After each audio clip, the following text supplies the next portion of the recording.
Hello, cinephiles, and welcome to Silver Screen Sips, a podcast where two idiots talk about movies. And welcome to season 13 with the Rocky franchise. Today, we are going to be starting with Rocky 1, I guess. Rocky is just what it's called, with our very special guest, Alvin Cowan. How are you doing? I'm great. Thanks for having me. Yeah, I mean, it's a pleasure to have you here. Of course, just so everyone knows, there is a reminder that there are spoilers ahead for movies and TV shows that you may not have seen yet. So just know you've been warned. Please don't come at us. Really, if you haven't seen Rocky by this point. This was my first time. Wow. So you're like Beth. Yeah. Don't be like me and go watch all the Rocky movies. Before we jump right into it, we're going to do like a short little interview for you, Alvin, so that our guys can kind of get to know who you are and what you do. Sure. Sounds great. So why don't you kind of start off by just telling us a little bit like about who you are, what you do, what you've worked on. Yeah. I'm Alvin Cowan. I'm an actor, writer, producer, podcast producer, increasingly these days when we go on strike. So, I started mostly as an actor and have since branched off into a multi-hyphenate. You've probably seen me or maybe seen me on things like This Is Us and Better Call Saul. I watched Better Call Saul and I was just actually talking to Isaiah before you hopped in. I was like, I saw all of Better Call Saul and I didn't even realize that was you until, I reached out to you and everything. I was looking up your kind of like portfolio thing. I was like, no shit. Yeah. I just had watched it too. A little wild spoiler part there. Yeah, it's funny. There's a little story behind that if you want to hear it. I auditioned for like cop number 3, like this small part, just remotely for the show, and it was some part where the cop was eating a fish taco, and then something happens, and they drive away, and they chase this bad guy, right? And I put my audition down and I had this one take where I ended up with fish taco all over my nose. And I was like, oh, that's kind of funny. So I sent that take which tonally, like, you don't think of Better Call Saul, like, like it was send something comedic. Right. And right. I later found out when I booked the part from Vince, who, is the writer, showrunner, director of all things Breaking Bad and Better Call Saul, that he had gotten a kick out of it. And he was like, I don't want to hire him for this part. I want to hire him for this part. And so, and that surprisingly, he thinks of both of his shows, both Breaking Bad and Better Call Saul, as heavily comedic. So, oh yeah, I think comedic in like a realistic way, Yeah, for sure. Yeah, for sure. So I think he appreciated the fact that I was also finding humor in the ridiculousness of the worlds that he creates, which are, some of the best worlds that we have. Oh yeah. It's one of my favorite shows for sure. I actually hopped on the Breaking Bad train pretty late into it. Like once it was all done. And then I was like, all right, now I can binge it. So it's a good show. Yeah. That's a heavy binge. Oh yeah. It took a decent amount of COVID, that like whole era of 2020 to get through, but it was worth my time for sure. Yeah. Always for sure. But continue. We kind of sidetracked there. Yeah, no. And so that's mostly what I do. I, like you were just mentioning COVID, and I got heavily into kind of podcasts for IP development because it was difficult to act during COVID. And so I now kind of almost, well, I shouldn't say exclusively. I still act and write, but I make podcasts for IP. So we use podcasts the same way they use books. And we develop a story and find an audience, and then parlay that audience into finding financing for TV and film plays. So my most recent one was with Dear Media, called Unbelievable. It was about Coco Berthman. If you know anything about Coco Berthman, she's kind of the Elizabeth Holmes of the sex trafficking underworld. Interesting analogy. I don't know if it fits, but that's what I would doing say. It. Yeah. We're going with it. Yeah, we'll go with it. So, and I'm in the middle of making one about the Austin serial bomber of 2018 that surprisingly most people don't know about. Yeah. I mean, I've never heard of it. So Yeah. that makes another. It's wild because, we all know about the Boston Marathon bombings, but actually the bombings in 2018 in Austin were both more violent and more, there were more of them. So it's red meat for that true crime audience, if you will. Well, that's right up my alley. Yeah. I love true crime. Yeah. Well, that's awesome. I mean, I didn't know you also kind of dabbled in, I mean, obviously you go on podcasts, but I didn't know you kind of dabbled more in like the business side of it as well. That's really neat. Yeah. I think it's a little niche, kind of entertainment podcasting crossover. And it's a good, it's interesting because you talk to a studio and you ask them for $10 million to film a movie. And then you ask them for, $300,000 to do a podcast, and it's a lot easier to get a yes with the podcast than it is with the movie for those reasons. So, it's been a good niche. It's like Breaking Bad for you. It's kept me busy during both COVID and now actor-writer strikes. Right. Yeah, we actually were right before you joined as well. We were talking about that because we were wondering how that works for you, assuming you're a part of SAG-AFTRA and everything. Yeah, I'm on strike. In fact, I have told my wife many times that I'm on strike against, taking out the garbage and the dishes and all those kinds of things. And she doesn't seem to appreciate that joke. That one she doesn't find as funny. not quite as funny, no. But yeah, we're the writers and the actors are very much, I think, fighting for more or less the future of our business. And I'm back and forth between Oregon and LA. And so I don't have to walk the picket every single day, but when I'm in LA, I certainly get out there and show support. And, I think all of us in the business are certainly hoping for resolution soon. And I think we're, moving towards some pretty empty schedules for consumers coming up in the next few months. So yeah, it's crazy times. It's crazy times. This strike definitely feels different than I was working in the business early in the business and back in 2008 or whenever it was 2009 when the writers struck for 90 days. And this feels different. This has a very dug in, Netflix effect. Back then it was now you got streaming, right? Yeah. So it's tough. It's I'm fortunate in that, the podcast business continues and is not covered, under those agreements and is not struck work. So yeah, I'm thankful that I'm able to kind of still do that as a way of not being completely unemployed, but, true. I certainly miss the other opportunities and revenue streams. And, I'm hoping things can get resolved, though not entirely optimistic at the moment. Right. That's going to come soon. So. Yep. Hunker down, I guess. Yeah. Making history, though. That's right. That's how I look at it. Fully support it because the studios, they got some bad contracts in there. Yeah. That's why I like A24, man. I've always kind of stuck with them. They're like one of the only production companies that's like, yes, screw that. Like we'll come to terms, I actually feel like the C studios are, it's a very different business model than Amazon and Netflix and Hulu and, well, specifically Amazon and Apple, but Netflix as well. Those companies, their entire business model is more startup, more Silicon Valley than, lean and mean, if you will, than, the legacy companies who are used to kind of the traditions of Hollywood and the way that Hollywood specifically works. So, I think the way it resolves is that some of those companies break off from the AMTPT and make a deal that allows them to get back to work, and that'll force the hand of the others. That's my hope, at least. Fingers crossed. Yeah. Across all boards.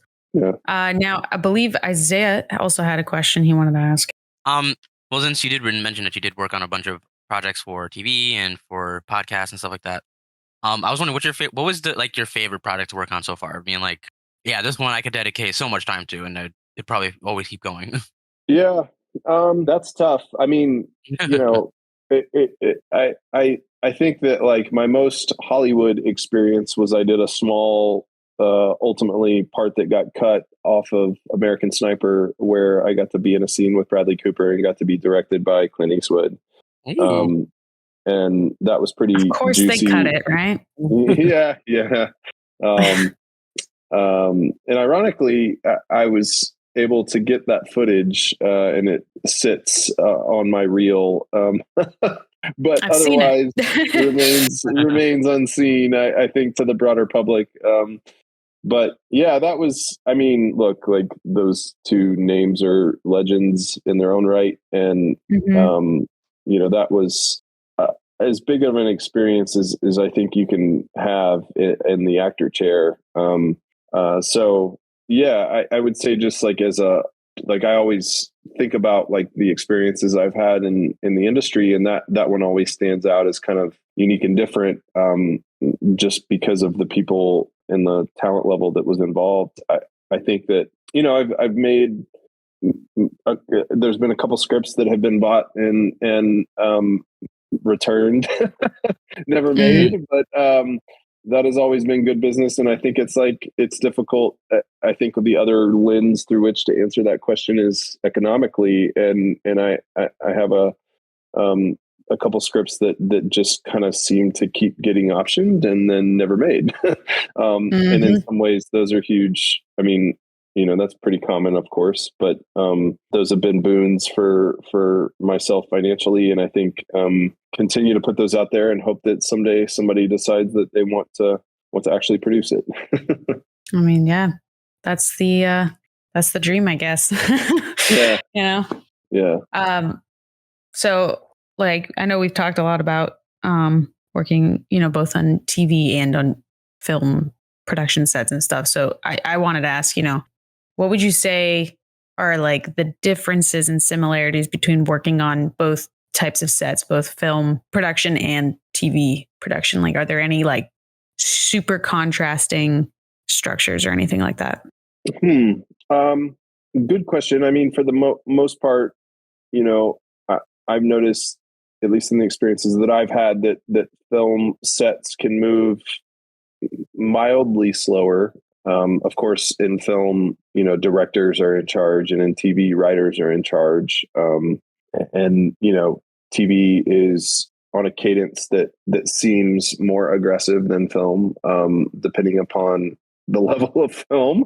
Right. There's very much some indie sets that are, much more hurried. In fact, the first film that I did, we shot in, I think it was 8 days, and wow. Yeah, over the course of 4 weekends. So, and that was just, a soap opera in production, if you will. So yeah, just pace, and then kind of who's in charge. I think are two things that certainly come to mind. I think, from a crew and in an acting standpoint, I particularly from an acting standpoint, I think, there's a difference between playing a character over 6 seasons and playing a character over 90 minutes, of course. Like, I've always felt like, right or wrong, the prestige is in the movie star career, which I don't really think we build anymore. But, the ability to immerse yourself in a part, for 60 days or whatever, and play that part, over the course of 90 minutes consecutively, I think is a slightly different acting challenge, more akin to a play. So from an acting standpoint, that's, it's not that there's not, of course, prestige and status and money to be made and enjoyment to be gained from television. Of course, there's tremendous acting in television, but I've always, I guess, just thought about the pinnacle of the acting world being on the film side, and maybe that's just the tradition of Hollywood. I don't know, but yeah, and I would say that from a business standpoint, like when I put my producer brain on, I see television dying a little bit. Season orders have gotten shorter. Streaming has changed the game heavily on the episodic side. Those shows are being made I think, cheaper and quicker. And it's not to say that that's not true on the film side as well, but there's still low out productions with, one a year Right. That aren't Marvel or, DC or whatever. But, if you get Scorsese and DiCaprio in your film, you get to make, whatever the one they just made is with De Niro and, for $300 million. Right. So the one that's coming out. Yeah. What is that? Killers of the Flower Moon, I think. Yeah, that looks good. Mm-hmm. Yeah. So I don't know. I mean, that to me is still always the dream, is to be involved in those films, particularly as an actor. And that's not to say that there's not wonderful, lovely indie films to be made as well. But I just like the medium of film a little bit more for the actor. I feel like it, like I said, mimics the play, which to me is the true actor's medium. So. Mm-hmm. Mm-hmm. Well, I mean, I think you've definitely got a point there. I kind of haven't really thought of it that way, but I like what you said. So, but yeah, thank you for answering our questions. So yeah, guys, this is Alvin. Now you know who he is. You've probably seen him in something and didn't realize it. I'm almost positive everyone who's listening has seen Better Call Saul. So there you go. Or This Is Us. I know my mom's a huge fan of This Is Us, so she'll be happy to hear. You didn't see me in American Sniper. Yeah, no, that's for sure. I saw your outtake. Yeah. But no, not in the actual movie. And then, if I'm not mistaken, Westworld as well. Is that your IMDb said Westworld? But I couldn't find much on it. I haven't seen it, so on Westworld and. It's that's talk about a wild show. Just I've heard a lot about it. Money and I mean, I think there were 3 different crews working when I was on it, and just massive sets out in Santa Clarita. Just big budgets. Yeah.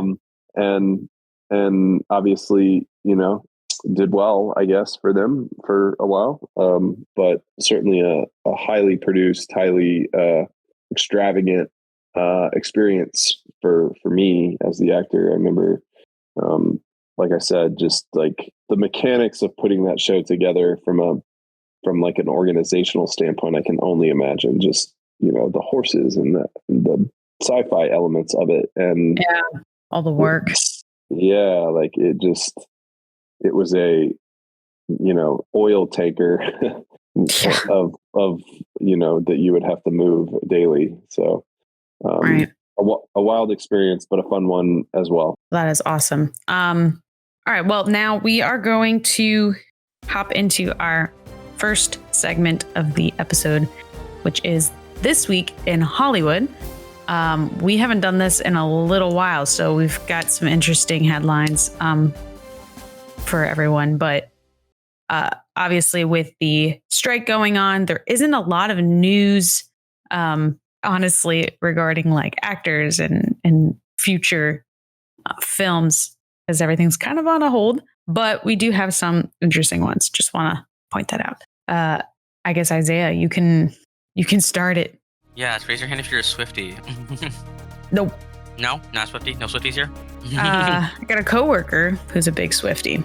Oh, she'll be excited for this one. So she's the one that told me. So Taylor Swift's Eras Tour, the concert, is going to be in movie theaters. Movie theater employees are not looking forward to it. As being one of those, I am not looking forward to it. Mm-hmm. Plus is that employees have been asking Taylor Swift fans to behave and remind them that this is a film, not an actual stadium show. Now people probably will be singing to the lyrics because obviously who wouldn't? It's a concert, basically. Yeah. But it is breaking records by making $26 million in pre-sales and projected to gross $100 million in the opening weekend. It literally sold out an hour. So when we heard that it was happening, we didn't schedule it. A bunch of people from corporate did. So within the hour of it going live, of being like, hey guys, we made this announcement. By the way, the schedule has been put out for you while we made this announcement. Within the hour, the entire opening weekend of October 13th, gone, all of them. To the point where I now have 8 theaters dedicated to playing the Eras concert so that there is a showing every 15 minutes for a 12-hour day. That's insane. Yeah, and it's the last week I work, so I'm not looking forward to it. The Swifties are a crazy bunch. Depends on who you know. Yeah. I know a Swiftie. She's pretty chill. It's just wild to me that it's making, it's doing so well and it hasn't even come out yet. For a concert, let alone, it's not even like a movie. She is making so much money. Yeah. Oh, by the way, I quit my job, guys. I don't know if I announced that before. I don't think you have yet to the hi. listeners. This is a new announcement. This is a little piece of news just for us. I am no longer going to be a manager over at my movie theater anymore because of some ongoing issues. So maybe in the future I didn't get to tell the stories I was not allowed to tell, or give you guys the little lowdown. Patreon episode. All the gossip. All the gossip. Oh. The stories I could tell. They'd eat that shit up. Anyways, we'll continue on to the next headline. So The Nun 2 premiered this last weekend and has earned second place as the best Conjuring universe global box opening ever, making an impressive $85.3 million worldwide in its opening weekend. Surprisingly, the first Nun is holding the title of first place, which is kind of surprising considering its mixed reviews. And I mean, I saw it and it's probably the worst one out of the whole Conjuring series, but that's my own opinion. The Nun 2 had a somewhat underwhelming gross of around $32.6 million at the domestic box office. And it's in theaters now. I'm actually going to see it hopefully this week. So I will get back to you guys on my thoughts on that one for sure. I don't know. I know this is not an Isaiah headline. No. Alvin, are you a horror movie? I don't do horror. No. Oh, right. Well, we'll just skip right past this one then. Alvin are in one corner. You're in the other. Yeah, that's okay. To keep in line with the theme of season 13, including Sylvester Stallone, he recently met the Pope. I don't know. That's not something you could really say you ever done. But in a video of the two meeting, you can hear Pope Francis say, "I am honored we grew up with your films." To which Stallone replied, "Well, I'm honored too." And then going on to raise his fists as if he was ready for a fight. He said, "Ready, we box." You gotta do his accent or his impression of his voice. Adrian! Yeah, there you go. Yeah, apparently the Pope is a huge fan of Rocky. What happens if you knock out the Pope? Ooh. Is there a special place in hell for you for that? Yeah, I think so. It's not good, huh? No. Can you imagine going to the pearly gates and God's like, "So wait, you're up here for what now?" Yeah.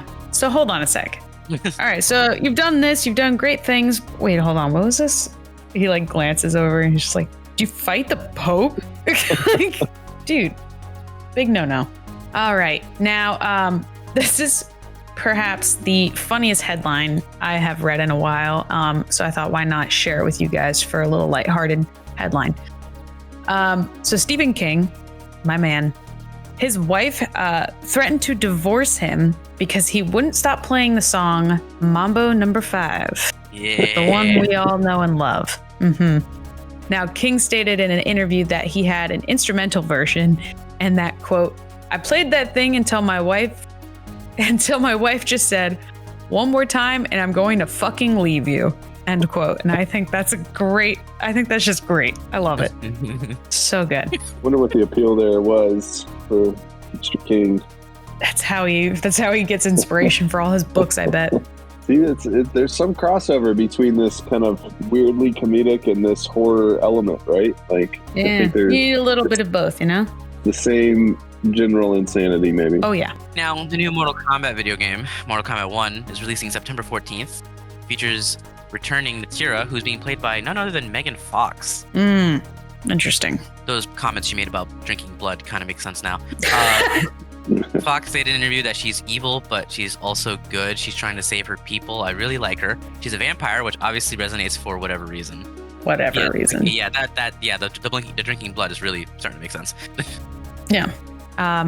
Now, Disney has recently unveiled their new Zootopia-themed land at Shanghai Disney Resort. Great movie.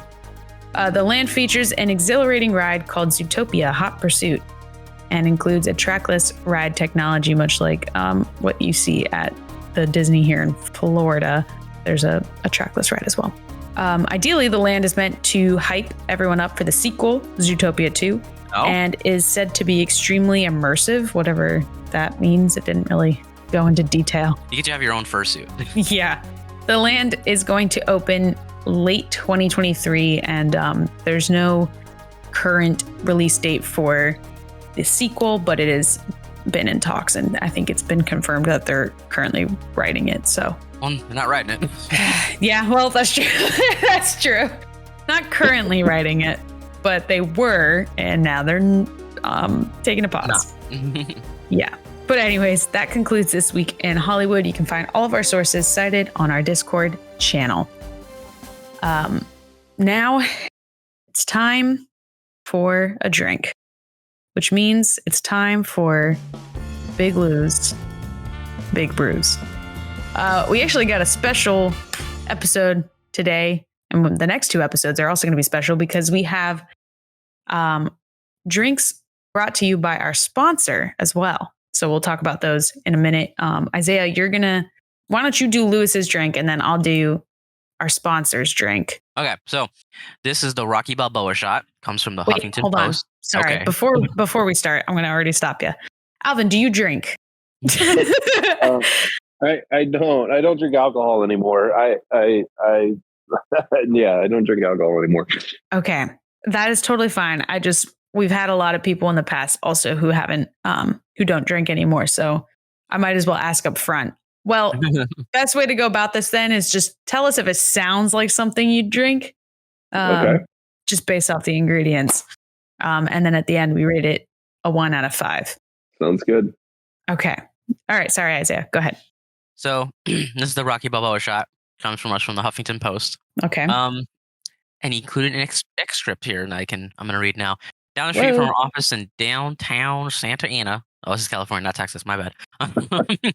There's a slick little bar we've made our watering hole, whether they like it or not, tucked behind an aged water fountain and Christmas lights. Mm-hmm. Lola Gaspar has become our go-to joint for a drink they call the Rocky Balboa. Okay. A little bit of the drink's background. The Rocky Balboa is a twist on Lola's version of the bear fucker. Interesting. Okay. I was not expecting that name. No, neither was I. Thank God I didn't read this beforehand. Yeah, okay, so it's a version of the bear fucker. That's a great name. Which calls for a glass of orange wheat beer, orange juice, and a shot of bourbon. The Rocky Balboa keeps all the same ingredients in rituals, beer, OJ, bourbon, then drink in one go, but adds a tasty raw egg to the recipe. Oh, hell no. Okay.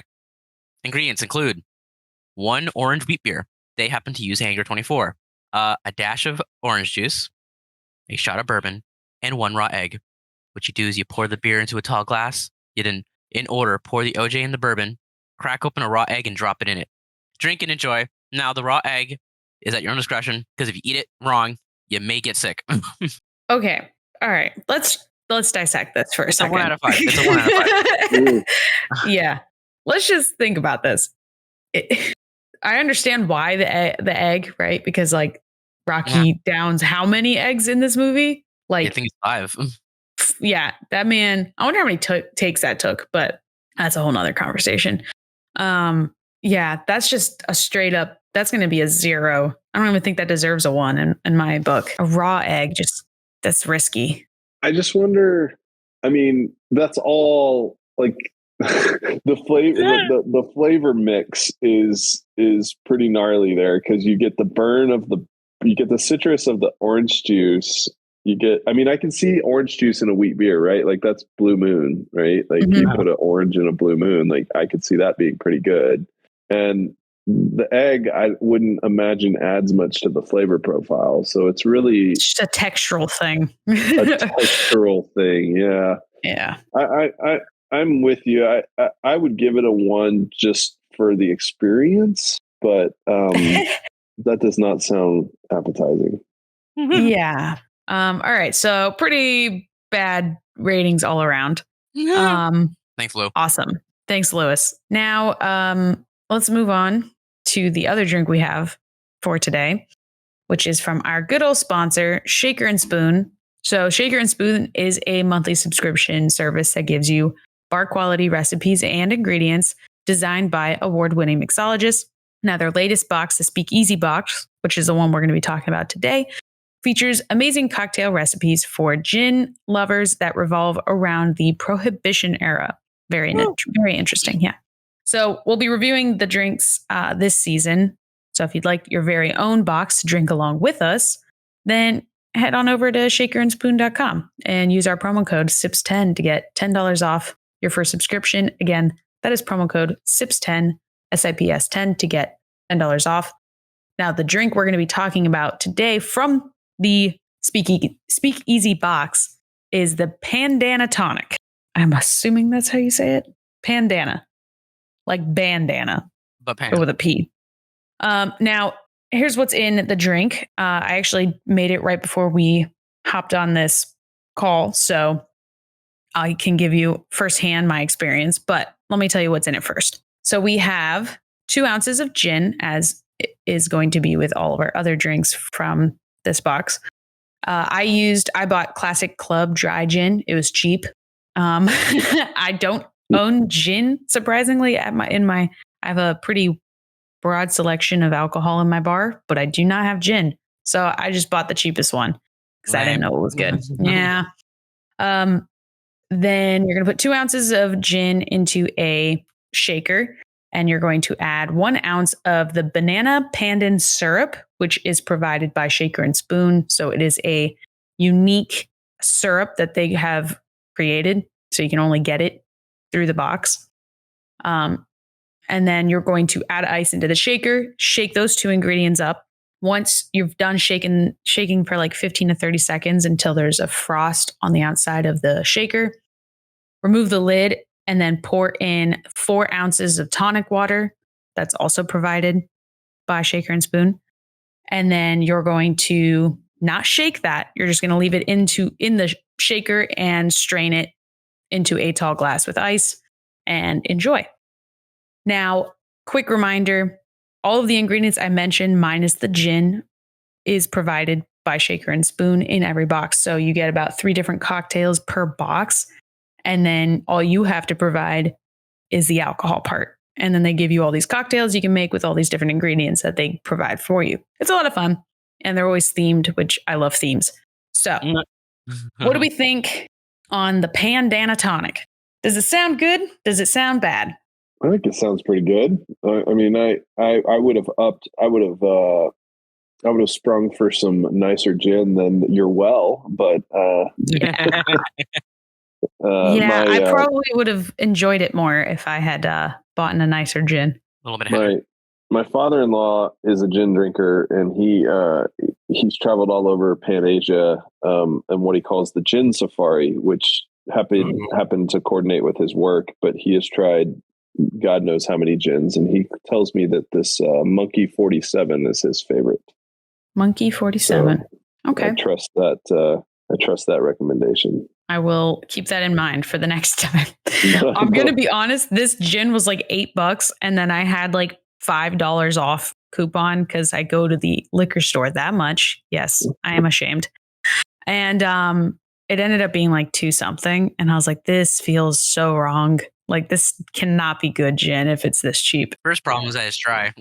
Yeah. Yeah. Oh, yeah. Isaiah's got a thing with dry liquids, like wine, like dry wine. Like, how is a liquid dry? And then you taste it and you're like, oh my God, it's dry. How is this possible? Yeah. It's weird. Okay. So then, what are you guys rating it on, like a 1 to 5? 1 being like as bad as the egg one. I give it a solid 3.5, 4. Ooh. Okay. That's good. Yeah. That's a good rating. I give it like a 2 out of 5 because I don't like. First off, you don't like banana, right? I mean, I probably like the banana syrup. I'd give it a shot. It's dry. That's my issue. Like a dry gin. If I tried it with like aviation or something, maybe it would probably be like a 3 out of 5. But also, it's kind of. It's mostly tonic water. I don't like tonic water. Yeah, tonic water is a weird thing for me as well. I mean, obviously, when you mix it with the banana syrup, it definitely kind of overtakes it, and you don't really taste that tonic. You really just taste like the gin and the banana, which is kind of a nice little mix. It's a little fruity. It's definitely like a relaxing poolside drink. I drink it with pizza That was not a good combo. I will say that. That is my bad. I was in a rush and I was like, oh shit, I need to make this drink before we record, but I also need to eat dinner at the same time. So bad idea. Beth, what was that drink that you gave me once? It was when you were at doing the Christmas Village, and then I downed it. And you said that's a sipping drink. I said, oh, I just took it like a shot. I don't remember, but I remember you doing that, and I was like, that is not. Oh, wasn't it my hurricane proof rum? No, it was something else. I felt like it was a gin or something. Maybe, I don't know. It might have been something my brothers brought. I think it was. But I do remember. I do remember that. Good times. Miss that. I would rate it, today's sponsor's drink, probably a 2.5 to a 3, maybe a 3 out of 5, mainly because of my decision to eat it with pizza. I'm purely basing it off of that. If I was by the pool, on a hot summer day, probably would rate it higher. But there's just certain moments that just don't make the fit. So maybe a 3. I'll give it a 3 out of 5. The ingredients are all there and they're pretty good. So thank you, Shaker and Spoon, for sponsoring our podcast in general. Not even just today's episode, just being the best thing to ever have happened to our lives. Let's hop on to the next segment. Thank you, Lewis, also for your disgusting drink. So we're going to hop into the next segment now, which is Beth's question of the day, my question of the day. Today is a question. I haven't done a game in a while. I need to make a new game, but today is a question. And it's it's one I want you guys to really think about, and don't just blurt out the first thing you think of. So my question is, obviously, in the first Rocky, whenever Rocky is training, we hear the iconic montage song, Gonna Fly Now, which has been perpetually stuck in my head since I watched the movie. And my boyfriend has also not stopped singing it, which isn't helping. So it led me to want to ask, what is your workout song? What's the song that gets you hyped, makes you run that extra mile like Rocky did? I know. Yeah, that's an easy answer for me. Oh, wow. Okay. All right. Well, Alvin, you go first since you're our guest. Lose Yourself, Eminem. Yeah, that's a good one. That is a good one. I cannot tell you. I do MMA. I cannot tell you how many fights I have been to where that is the person's walkout song because it gets you hyped, man. It's like it does. I mean, he just has a thing in that song, right? Yeah. There's something going on there. He hit the notes. Oh yeah. It's funny too, because that song will be one person's walkout song, and then their opponent will come out to Barbie Girl, and it just kills the mood. You're like, it's like, come on, dude. I say, what's yours? It is okay. It's a tie between two. It is, and they're both soundtrack songs. So Zero from the Ace Combat Zero song, that is a video game, or Kings from Project Wingman. I don't know either. Those are both they're both flight simulator video games. So if anybody's ever played Ace Combat, you know how great those soundtracks are, of just being the most ultimate epic. Each song's 7 minutes long, but they somehow keep you in this high octane mode for the full 7 minutes. That's good. That is good. It's what you need. Yeah, so it would be between those two. Yeah, I don't think I know either of them. But you've probably reached a very niche group listening to us that are like, oh my God, you know those? So that's good at least. I think if I had to pick, I have 2. So everyone who knows me knows that my favorite band of all time is Paramore. So Misery Business is definitely up there. That's definitely that's a hype song for me. But another, I wouldn't even say it's a specific song, but it's just another band. I am a sucker for dad rock. I listen to a lot of, it's modern day dad rock, because I guess my version of dad rock is Foreigner and Queen and actual dad rock. But now Gen Z and the generations below consider dad rock to be Linkin Park and oh God. Yeah, and 3 Days Grace and Breaking Benjamin and stuff like Punch. that. Five Finger Death Punch, which is also, I listened to all of those too. So I listened to both dad and I guess younger dad music. Either way, another one would be 3 Days Grace. I Hate Everything About You. That's a really good hype song for me too. That's a good fighting song. I've never heard dad rock as a genre. That's new to me. Oh, I hadn't heard of it until someone told me that I listened to dad rock, and I was like, "What is that?" And they're like, "Exactly what you listen to." And I was like, and then I looked into it. I was like, "Oh man, it's a whole thing, I guess." I feel like Nickelback just. Nickelback is that's like the mascot of dad rock. Yeah. But yeah, all good choices. I need to listen to Isaiah's though. I'm sure I would like them. I mean, if it's just like instrumental shit, like that stuff's awesome. Oh, putting in the show notes. Perfect. Everyone can listen to it. Well, honestly, I did not expect you guys to have those on standby. So thanks for having your answers so quickly. Well, I guess now when Isaiah's done sending us his songs, he can tell us a couple facts about the movie, and then we can actually talk about the movie right after. Yeah, it's time for fun facts with me. I will. Okay. As you guys have probably noticed by now, my throat is not doing too well. I'm recovering from strep. Yes. I'm sorry. What? Beth, can you give me the full name? Streptococcus. Yeah, that. Yeah. But I have quite a few facts. So I'm gonna try to go through them. Mm-hmm. Okay. So, the original script is written by Stallone himself. He was inspired by watching the Muhammad Ali versus Chuck Wepner fight and thought about an underdog fighting a champion, which is a great metaphor for life. So he said, I'm going to write a script on that. So he wrote a script on that. That he did. He did write a script on that. Now, it did go through a few heavy re-edits when he tried to pitch it to producers.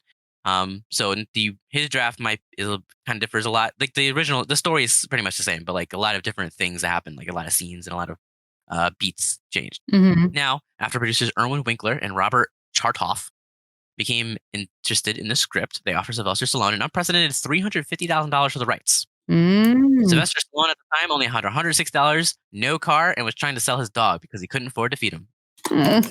But he refused to sell unless they agreed to allow him to star in the movie. They agreed on the condition that Stallone continue to work as a writer without a fee. Don't know if that's legal, but this was the 60s or 70s, whatever. And that he had to work as an actor for scale. After Winkler and Chartoff purchased the film, they took it to United Artists, who envisioned a budget of $2 million with an established star. Particularly, they had thought of Robert Redford, Ryan O'Neal, Burt Reynolds, Nick Nolte, and James Caan. Wow. Which they were ready to put some people in there. So when Winkler and Chartoff told United Artists that they could only get the screenplay if Stallone starred, United cut the budget to $1 million. That's it. Oh, wow. I didn't realize it was that low. I mean, I knew it was a low budget, but not that low. They cut it in half. Jeez. Oh, and they had Chartoff and Winkler sign agreements that if they went over budget, they were personally liable for it. So they would have to pay out of pocket. Oh, wow. The movie ended up costing $1.1 million, and Chartoff and Winkler mortgaged their houses for the last $100,000. Oh, my God. However, the movie went to win 3 Oscars. 3 Oscars? Sorry, which Oscars did it win?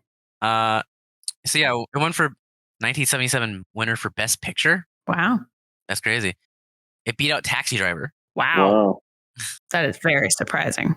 Mm-hmm. But yeah, no, everybody got nominated. So Sylvester Stallone got nominated for Best Actor. Tyler Sher got nominated for Best Actress. Mickey got Best Supporting Role. Burt Young as well. There's Best Director, Best Writing Screenplay, Best Sound. Wow. And it won Best Film Editing and Best Original Song. Of course, it got nominated for Best Song. Oh, yeah. That's iconic. Yeah, but that's what. Yeah. So that. Now, Butkus the dog was Stallone's real dog that he sold off for $60 to eat. He later tried to buy back the dog, and the guy wanted $3,000 for it. What? And then they settled on both of them being in the movie. Oh my God. So, but the Butkus the dog in the cage in the pet shop that is later gifted is his real dog, and the former owner is the short dude that is in the locker, who takes out his locker in the locker room at Mickey's box. Oh, okay. I knew the dog piece. I didn't realize that about the other guy. And he goes, "Are you deaf?" "No, I'm short." That was the guy. He wrote he wrote that for him to say because he was mad at him for trying to get him for $3,000. That's so funny. Talk about petty. I love it. The two turtles, Cuff and Link, that Stallone has in the movie are his. He still has them. 44 years. They were 44 years old in 2019. Oh, wow. Those are some old ass turtles. He posted a birthday post in 2019 for them. Wow. Now, when Rocky's running down the alleyways and everyone is staring at him, this was not on purpose. It's because they filmed on the streets without permits and nobody knew they were filming. So from their perspective, it was just some random dude running down the street with a truck with a cameraman inside of it in front of him. Not suspicious at all. No. So the shot where a stall owner throws Rocky an orange is actually improvised, and the guy did not know he was going to be in the movie. Oh, wow. Now, the iconic shot of Rocky running up the steps of the Philadelphia Art Museum came about because the Steadicam inventor, Garrett Brown, was from Philadelphia and was getting ready to fly to Los Angeles to try to sell his newly invented Steadicam device. He had shot test footage following people around corridors and from room to room, but then he wanted to be able to shoot something that even the most experienced filmmakers would be like, "Ooh, how do you do that? I want to do that." He came up with the idea of his girlfriend running up and down the museum steps, which followed closely behind her. Using this footage, Brown sold the camera on his first day in Los Angeles, and several months later, John G. Alvinson, who is the director of this movie, was prepping for Rocky, saw the footage and felt that a similar type of shot was needed for the film. Alvinson then hired Brown in a Steadicam, and is one of the first movies that ever has a Steadicam in it. Oh, wow. I did not know that. That is actually really fucking cool. And funny enough, I didn't realize this. John G. Alvinson is also the guy who directed for Karate Kid. Oh, that's funny. Because that explains all the montages. Yeah, I was like, when I was watching it, I was like, this is just like Karate Kid, but for like the older generation. So the first time Rocky tries to go up the stairs and the Steadicam battery actually died. Oh, wow. And because Garrett Brown is the person who made it, he then rigged it to 2 car batteries and then made it work. I mean, you got to give him kudos to thinking on the spot. Yeah. Now, the steps run was done an hour apart from each other, both the scenes. There's the one where he kind of like barely makes it up the stairs. And then there's like there's the scene after the montage where he does make it up the stairs. Yeah. And he's jumping up on top of it. So one's darker because it's supposed to be later. They're actually filmed an hour apart, with the first one being done at 5:30 in the morning and the second one being done at 6:30 in the morning. Oh, well, they picked a good day because that is a beautiful shot. Yeah. I didn't realize that he didn't make it up the stairs. That was new to me. Yeah, like when he's doing it. Yeah, I didn't realize that too until I saw that too. I was like, he doesn't make it. And then, sure enough, he's like barely making up the stairs on the first time. Yeah. Now, the dance he makes when he's his arms in the air and such at the end of the montage is actually in reverse, because they originally shot it zooming out, and Alvinson in the editing room was like, "I don't like it. I thought we really should have done it zooming in."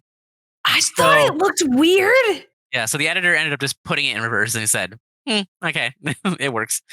I felt like it looked a little like there was some times where but I could not pinpoint what it was. I was just like, something feels off. Yeah, I thought it was just me. That's funny. Would have never known. So filming the montage, they were running out of exercises for Stallone to do to break up the running shots, because they had just a lot of shots of just him running around. So what they did is they ended up having him do the one arm and clapping push-ups, which he had never done before. He just was like, "You're gonna do this," and they're like, "Okay," and then he did it. So I think that's like the first time he's ever done. That's impressive. Yeah. Now the final fight was actually filmed backwards in sequence, as makeup was the longest and most expensive thing to do on set. So that what they did is they made them as bloody and destroyed as possible, and then they shot each shot, and then they would just remove makeup as they went until they had no problems. Which I think is kind of a genius idea. Yeah. Now the fight itself had about 84,000 feet of film reel and was shot with 6 different cameras. Wow. That's a lot. Which logistically must be a nightmare. Yeah. Oh yeah. You're at cam G? I had to count. A? Yeah, you're at cam. No, can't. Oh my God, I'm stupid. F. 6 cameras? Yeah, cam F. F, G. No, that's 7. I did the same thing. Listen, we were homeschooled. Yeah, damn it. All right. Anyway, so now the original ending was supposed to be very somber and very low key compared to what we actually have. And it had originally Stallone walking away with Talia down the aisle, but Stallone felt it was very lackluster after such a fight with, being fighting, going 15 rounds with the champion. They felt that a new ending should be conceived. However, they were out of money and time. So Stallone and Chartoff and Winkler loved the idea, agreed to do it, but they're like, we have no money and time, so what are we going to do? So they ended up going down to the Olympic Auditorium with a few extras. They were just family friends, all that kind of stuff. Put them in a bunch of like prop suits and stuff. And then they ended up just filming close up. So if you notice a lot of the shots that aren't wide and showing the full auditorium, they're all very close. They're just using tricks of just making it seem like there's a lot of people in the shot when really there's only like 5 people. And they're just very close up. Clever. And that was the whole new ending. So they have an entire ending that's scrapped. Interesting. And for our final fact, Sylvester Stallone's father and brother are in this movie. Really? Frank Stallone, plays? Sylvester Stallone's father, has a cameo playing the man who rings the opening bell at the Creed and Balboa fight. So you notice a man with a mustache. He's wearing a red suit. He rings the bell. That's Frank Stallone. That's his dad. Cute. The other cameo is the lead singer of the Street Band and also the bum from the dark that passes Rocky and Adrian on the way home from their date. Oh. That is it didn't write his name. Oh. I think it's Steve Stallone. That sounds right. Sylvester. Whoops. Sorry. Frank Stallone is the brother. The dad is, what's his dad's name? I don't know. Oh, Frank Stallone Sr. Oh, okay. So they're both named Frank. They're both named Frank. Okay. That's why There's a confusion. Gotcha. That's funny. Yeah. So the guy who's singing on the streets, that's his brother Frank, and then the guy who's ringing the bell is his father, Frank. And those are all my facts for today. But yep, that's what happened. Well, those are awesome. I liked them. I was hoping to hear about Butkus's story because his story is like Butkus, and like the story of him is wild to me. Like the whole idea of how they got him to be on set and stuff. Yeah. And in the actual film, like you can actually kind of tell that Stallone knows the dog. Oh yeah. They have a connection in a really genuine way that doesn't seem like he's acting. Yeah. Like, I was sitting there as I was rewatching this recently. I was like, that's got to be his dog. So I'm glad to know that was confirmed. Yeah, good. I love it. Butkus. Butkus. Well, thank you, Isaiah, for the facts. I loved them. Thank you. Let's dive into the movie now, shall we? Finally. Mm-hmm. Yeah. Alvin, do you want to go first since you are our guest? Just kind of tell us what you thought of it and what you would rate it on a scale of 1 to 5. Yeah. I mean, I remember watching this as a kid, over and over again pretty regularly. I was born in 81. So this, was, I mean, granted, I wasn't watching it in 81, but it was only 10, 12 years old, I think, probably when I was watching it, maybe. I don't know. Maybe more than that. And I just remember it not seeming as old as it was now. Yeah. And I love that. Like, I love the old school kind of opening credits, and like whoever made that theme music should be knighted. And it's just like it had a old timey feel to it, old timey filmmaking feel to it. I mean, even the acting, was a little bit kind of more, I don't know, like those classics, like, that 70s, 80s vibe. Yeah, like Cool Hand Luke, like all those feel like it just felt like a movie that was made in the 70s, I think. Yeah. And to that end, like I was initially kind of like, oh, it hasn't aged. Like some of this stuff, like it's still really good. And then I was like, and then I saw him kind of pressure her to come inside. It's like, whoa, there's some stuff here. Yeah, definitely an old movie. There's some stuff that maybe wouldn't fly today, but yeah, I wrote that down as well. I was like, ooh, that's a little pushy, forceful there, a little pushy for sure. Yeah, and then I did notice like that long shot with the train going by on the tracks, and Rocky was like tossing the ball, and I was like, oh, they definitely stole that shot. So it wasn't surprising necessarily to hear that some of the shots were stolen or unpermitted. It was amazing because you could tell like it was almost gritty in production way. I didn't realize that Rocky was involved in the mob or had mob ties. Yeah, I didn't know that either going into it. couple of things that I noted was that Adrian cannot skate. Yeah. Can't skate for shit. I mean, I knew that Rocky couldn't skate because he wasn't on skates, but Adrian was not very good at skating either. Nope. I thought, yeah, like I didn't think the boxing very end was the best. Like in terms of the fight coordination, if you will. Yeah. Like, they I whipped also a lot. had that gripe with it too. I was like, wow, there are a lot of hits that just do not connect at all. Do not land at all. Yeah. Or there's like also like a lack of sound in some points where it's like it very obviously it's supposed to be a hit and there's just no noise. Yeah. Interesting again from the perspective of being 2023. And then the last thing I would say, like, I guess is a mild complaint, was like, I found Adrian and Rocky's love story, just very confusing overall. Like, that part of the film felt like, why does she fall in love with him? What does she get out of this relationship? Yeah. I didn't quite get that. And like the ending of like he gets beat up and like now she loves him. I don't know. Yeah. It felt a little unfinished to me that way, but I mean, look, this is one of the iconic films. It birthed a franchise that continues to this day. And the character, I think, obviously only Stallone could have played him. I mean, I think it made him a movie star. Yeah. And yeah, so I knew some of the background of all of what you guys were mentioning, but yeah, it was an interesting experience for me to go back and watch this after having not seen it for the better part of 25 years, 30 years. So, oh wow. It's funny because I remember thinking it was awesome, like 10 out of 10, and I was a little underwhelmed this time. Just also much more educated on film and film production and writing and all those kinds of things. So there were some things that would bother me. So I'm not going to go as low as a 2, but I'll give it a 3. Wow. Surprised, but fair. Isaiah, what did you think? I thought I agree with most of what Alvin's saying about like some of the things are like, that's didn't age well. That wouldn't fly. Yeah. Yeah, that wouldn't fly today. Or like, yeah, some of the like the ending fight or some of the fights, like the hits don't connect or something. I do think that the dialogue is kind of hard to listen to sometimes. There's a lot being said, but nothing being said at the same time. Like, okay, that didn't, like him talking to the girl, like the daughter, like the really young girl on the street and being like, yeah, you're going to become a whore and all that kind of stuff. If you act like that. Yeah. I thought the whole scene was like, why? That was weird. I totally forgot about that until just now.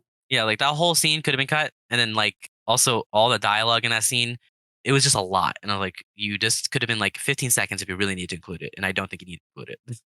No. But it went off like 5 straight minutes. And I was like, okay. All for him just to go literally across the street. Yeah. I think Ollie is a drunk alcoholic ass. I don't know. Yeah. Like he's very abusive. Kind of just a dick. Yeah, I'm not sure what like I understand he's supposed to be like a friend and stuff like that, but like he's kind of a dick the whole time. Yeah, uncomfortable in the apartment scene. I do think Talia Shire's acting though is really, really good. Mm-hmm. Like when she is doing things like I agree with Alvin. Like the story their love story didn't kind of like felt really forced, but when she's like actually doing like showing any type of emotion or something like that, she was really showing it. Like when she was mad at Polly, she was killing it. Yeah. And also her outfits always on point. They're always really good. whoever dressed her really needs a raise because they killed it. But yeah, that's about it. I give it a is it a 4 out of 5? I don't know. I think you did, if I remember right. Yeah, it was a 4 out of 5. It's could have been better. I understand it's classic roots. I understand like why it is, but it did not. There's a few things that didn't age well. There's a few things that are cringy. There's a few things that are definitely like, hey, yeah. But I agree. Yeah. But yes, it's not by all means a terrible movie. I liked it. Yeah. Iconic though. Oh yeah. I think I had obviously we talked about it earlier. I've never seen any of the Rockies before. I knew the gist of it, what to expect for the most part. Didn't know it was in the mob, like Alvin said. That was very kind of like, oh, okay. Of course, yeah, there definitely were certain aspects of the film that wouldn't really work as well today. Definitely, you know, like a 70s, 80s vibe as far as that goes. It's just a different time. I think also that the ADR was also really bad. If you don't know what ADR is, it's basically when, let's say, for example, you're shooting on set, the audio, it just doesn't work. It just sounds awful. Basically, in post production, once they're done recording and everything, the director or the sound designer will have the actor come back in and re-record whatever line it is that they need to re-record and throw it over the video. It just didn't, like, half the time their lips didn't line up. Like, there was a part where Rocky says something and his mouth didn't even move, and like during the fight, and I was like, "Oy." And that ties into, you know, the actual fight itself, with the punches not really connecting, and the fight, it just, yeah, it was a little clunky, a little rough. You could tell they almost looked like they were just kind of like, all right, so you're gonna go in the ring, he's gonna throw some punches at you, you're gonna dodge him, then you're gonna hit him with a 1-2, and then you're gonna dodge again. And it's like they just kind of went in and they didn't really practice. They just kind of improvised. So, I mean, I could be wrong, but that's what it seemed. And then, but you know, it's an iconic movie for its time, and it's still an iconic movie now, with not only with the you know, the training montage and the actual shots themselves, that, you know, you see a screenshot from Rocky and you immediately know what it is. But there's lines in it too that I didn't even realize, like, oh, that's from this movie. I quote that all the time, and I never even knew it was in Rocky, you know, which I will touch on. Oh, I want to say you scream Adrian all the time. Yeah. But in Rocky 3, there is another line that I didn't realize was even in Rocky at all, but I quoted it 1,000 times, not even knowing that it was from Rocky. But I'll talk about that in episode 3. But I gave it a 4 out of 5. I guess if I could give it a 3.75, I would, but I know Isaiah's not a fan of 7.5s or 2.5s, so I'm going to give it a 4. It's you know, it's classic. There's really not much else you can say about it other than that. I also would mention that I think they get better. Like, that's what I've been told. How many film franchises can you say that the sequels or the subsequent sequels are better than the original? Like, I think that's can't say that for Star Wars. That's for sure.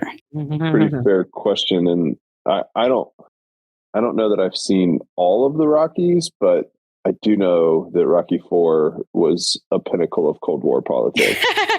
That's God, oh my God, I cannot tell you. My partner is a huge Rocky fan, and he's been waiting for us to cover this because he wants to rewatch them, and he keeps telling me he is so excited for me to watch 4. And I mean, I've only watched 1 and 2 so far. I'm going to watch 3 this week, and then hopefully 4 on the weekend. But yeah, he keeps hyping it up. I'm pretty sure that Rocky IV and the original Top Gun were part of the reason why the United States defeated the Russians in the Cold War. You know, I could get behind that. That's what they should be teaching in the history books. Yeah. All right. Well, do you guys have anything else you want to add before I wrap up today's episode? Not for me. All right. Well, thank you everyone for listening. You will win the Cold War. No, yeah.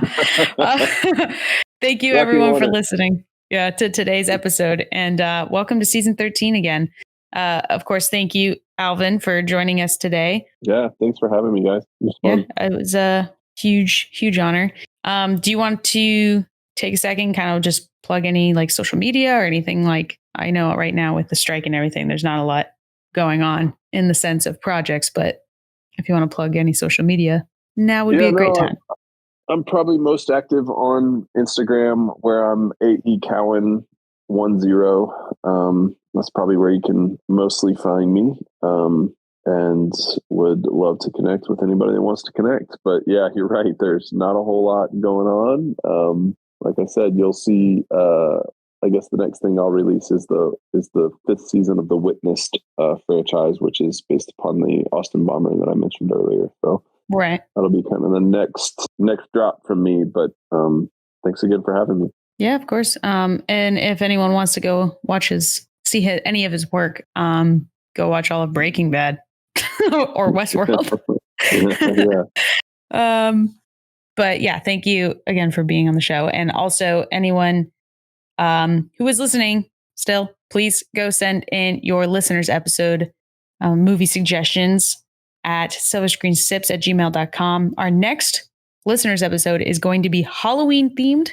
So please send in any horror movies, ideally like standalone ones. So not like Saw, because there's like 10 Saws, but like Hereditary. I guess I don't know if that's really like a Halloween movie, but stuff like that. Monster House, which is one of my favorites.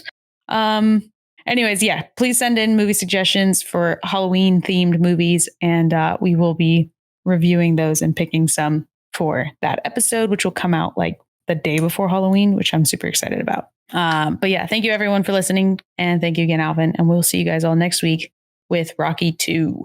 Yeah, there you go.